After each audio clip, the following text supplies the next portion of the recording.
Welcome to our channel. Membicarakan negara Timur Tengah, apa yang pertama kali terlintas di benak kalian? Mungkin negara kaya, negeri para sultan, minyak, Arab, sampai kekayaan yang melimpah. Semua itu jelas sangat identik dengan kawasan Timur Tengah. Namun, jika kita menyimak dua negara ini, Suriah dan Yaman, maka gambaran-gambaran tadi seketika gugur secara bersamaan.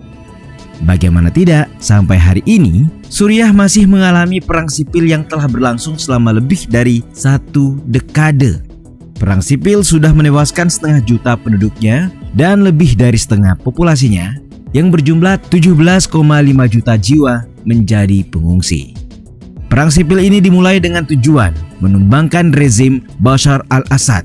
Hal yang kurang lebih lama juga terjadi di Yaman, negara yang sebenarnya bersejarah panjang sehubungan dengan kebudayaan Islam dan keturunan Nabi Muhammad SAW.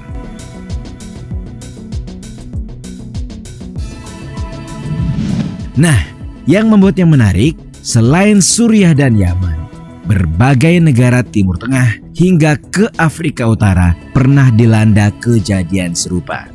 Ulasan ini akan sedikit lebih banyak membahas mengenai akar atau asal-usul dari ketidakstabilan yang terjadi di dunia Arab, mulai dari Afrika Utara hingga ke Timur Tengah. Ya, semua bermula dari peristiwa yang kini dunia kenal sebagai Arab Spring.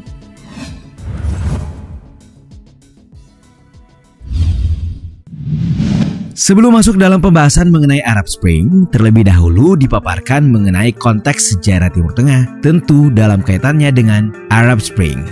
Jadi, secara umum, pada abad ke-16 Afrika Utara adalah wilayah yang berada dalam kekuasaan Kekaisaran Ottoman. Inilah alasan mengapa negara-negara di kawasan tersebut seperti Aljazair, Maroko, Libya, juga Mesir kental dengan pengaruh Islam. Kendati pengaruh Islam faktanya telah ada berlangsung sejak abad ke-7. Nah, selain diterima rakyat lokal, Ottoman membantu mengembangkan model dan sistem pemerintahan setempat, sehingga membuat kota-kota besar di sana menjadi berkembang. Namun sejak abad ke-19, satu persatu wilayah Ottoman selain Turki jatuh ke tangan Eropa. Negara seperti Prancis misalnya menggunakan segala cara untuk menguasai Afrika Utara. Salah satunya memastikan kebergantungan ekonomi, kontrol sistem politik, dan mengerahkan militer untuk melindungi daerah-daerah jajahan. Secara sosial, migrasi besar-besaran dari Eropa ke Afrika Utara terjadi terutama di Aljazair, sementara pekerja-pekerja upah rendah Afrika diekspor ke Eropa. Disinilah semuanya bermula. Prancis memperkenalkan sejarah Eropa di koloni-koloni Afrika Utaranya. Mulai dari revolusi, gagasan akan kebebasan, hingga ideologi kiri termasuk komunisme. Ditambah dengan ketidakpuasan rakyat, upaya untuk terbebas dan merdeka menjadi semakin mantap. Perbedaan-perbedaan seperti suku, bahasa, dan ideologi tidak menghalangi kehendak untuk merdeka. Satu persatu negara di Afrika Utara mendapatkan kemerdekaan, baik melalui jalur diplomasi hingga perjuangan dengan senjata. Hanya saja, kemerdekaan tidak memberikan kondisi dan kenyataan sebagaimana yang diharapkan. Pemerintahan baru cenderung mengadopsi sistem politik dari penjajahnya. Ini menyebabkan kelompok-kelompok yang dahulunya bersatu merebut kemerdekaan menjadi saling sikut mendapat kekuasaan di negara yang baru. Dan ya, masyarakat menjadi korban paling nyata dari kekuasaan. Penggambaran inilah yang selanjutnya menyulut gelombang Arab Spring di kemudian hari.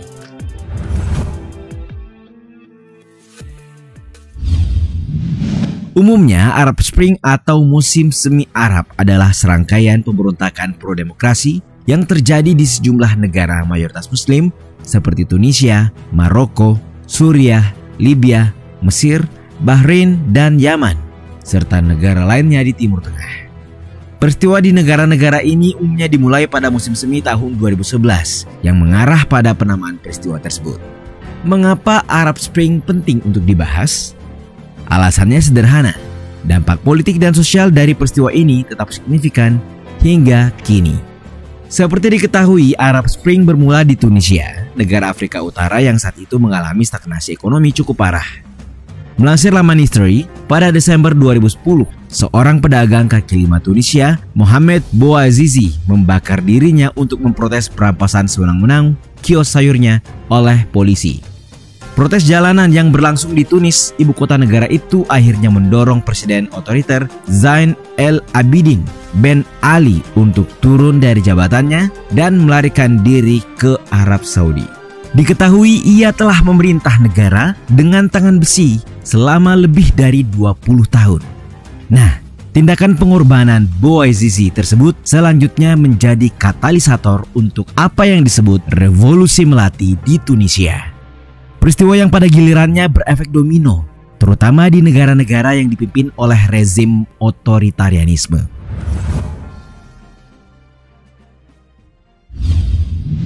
Dari Tunisia di Afrika Utara, protes kemudian menyebar ke 5 negara sekitar, seperti Libya, Mesir, Yaman, Suriah, dan juga Bahrain. Imbasnya, beberapa rezim yang berpuluh-puluh tahun berkuasa berakhir. Rezim Gaddafi di Libya runtuh. Begitupun Hosni Mubarak di Mesir dan Ali Abdullah Saleh di Yaman. Protes demonstrasi jalanan yang berkelanjutan terjadi di Maroko, Irak, Aljazair, Lebanon, Yordania, Kuwait, Oman, dan Sudan. Sementara itu, protes dengan skala kecil terjadi di negara-negara seperti Djibouti, Mauritania, Palestina, Arab Saudi, dan Sahara Barat yang diduduki oleh Maroko. Slogan utama para demonstran di dunia Arab adalah As-Sab Yurid Isqat An-Nizam, yang memiliki arti rakyat ingin menjatuhkan rezim. Kendati demikian, Arab Saudi di setiap negara memiliki efek yang berbeda-beda.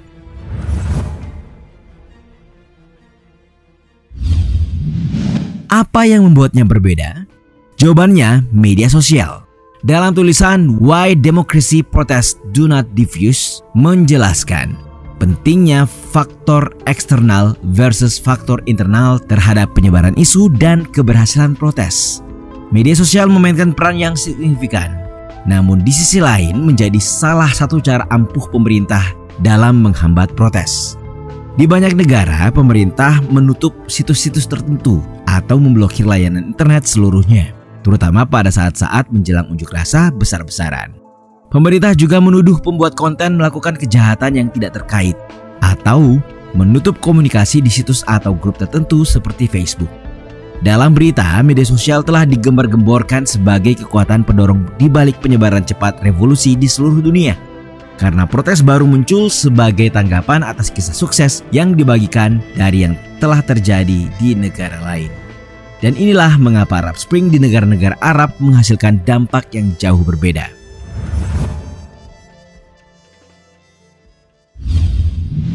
Pada pertengahan tahun 2012, gelombang revolusi dan protes memudar. Hal itu dikarenakan banyak demonstran disambut dengan kekerasan dari pihak militer, serta dari milisi pro-pemerintah kontra demokrasi dan militer. Serangan-serangan ini seringkali atau terkadang dibalas dengan kekerasan dari pengunjuk rasa dalam beberapa kasus. Alhasil, konflik skala besar mengakibatkan perang saudara dan krisis berkepanjangan. Phil Carver dalam bukunya Fear and Faith in Paradise bahkan menulis, beberapa pihak menyebut konflik yang berhasil dan masih berlangsung sebagai Arab Winter atau musim dingin Arab. Pada Mei 2018, hanya pemberontakan di Tunisia yang menghasilkan transisi ke pemerintahan demokratis konstitusional. Pemberontakan di Sudan dan Aljazair menunjukkan bahwa kondisi yang memulai Arab Spring belum memudar dan gerakan politik melawan otoritarianisme masih terjadi. Pada tahun 2019, berbagai pemberontakan dan gerakan protes di Aljazair, Sudan, Irak, Lebanon, dan Mesir dipandang sebagai kelanjutan dari Arab Spring. Hal tersebut semakin jelas tatkala kita menyaksikan apa yang saat ini terjadi di Suriah dan Yaman.